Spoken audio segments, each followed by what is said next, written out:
Hi, I'm Daryl Sonter and I'm legally blind. Daryl Sonter, born in 1955, single father of four, legally blind. In 2012, Daryl was diagnosed with acute multifocal placoid pigment epitheliopathy. It is a rare and spontaneous disorder that impairs the central vision of one eye, eventually making its way to the second. Very rarely people are aware of my low vision.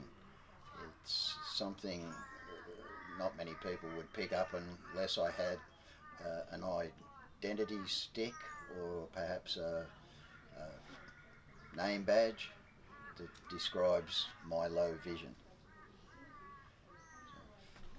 Failing that, unless I explain to them I'm visually impaired, most people just aren't aware. More than anything, I suppose, is the outdoors.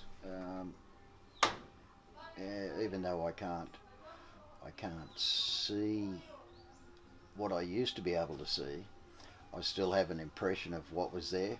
So when it's familiar territory that you've been to, the picture of the landscape tends to stay with you. I guess for us, because it was a while ago and we were kind of little, it was just confusing. We couldn't exactly, we didn't know what was happening. All we knew that something was wrong with Dad, and we couldn't. There wasn't a lot that we could do to help him out with. Like we could, grab the utensils that he couldn't find, or like wash the dishes, or cook meals and stuff like that. But other than that, there wasn't anything that we could really do to help him out in the grand scheme of things. He used to be, like I already said, very dependent. I mean, very, very independent. So he didn't really like anybody, he liked doing everything for himself. He didn't like anybody doing the tasks for him that he could just as easily do. And so one of the major changes really has been in the regards to, we've got to help him out with the most basic stuff. But then he surprises us and he goes and, and he makes a full meal or something like that you don't really expect, and it's, he does it really well. And it kind of surprises you, then makes you think how much he can actually see and what he can actually do with what he's given, to the extent of his, how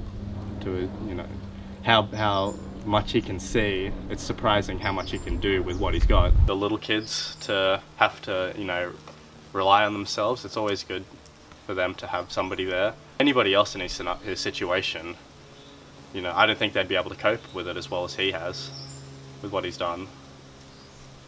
But it's crazy. Every day, he wakes up and he's got a big smile on his face, and it's you kind of ask yourself, is he really blind?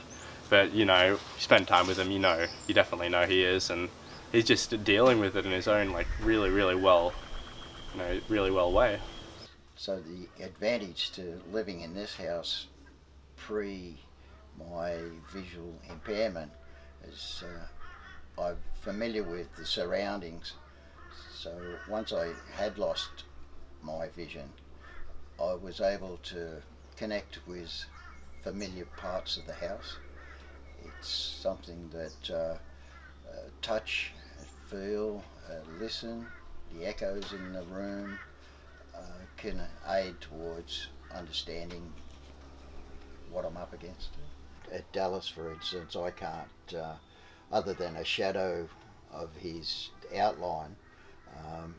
However, if I turn away from him, I get a little more clearer the view, but I don't get any crisp lines on anything.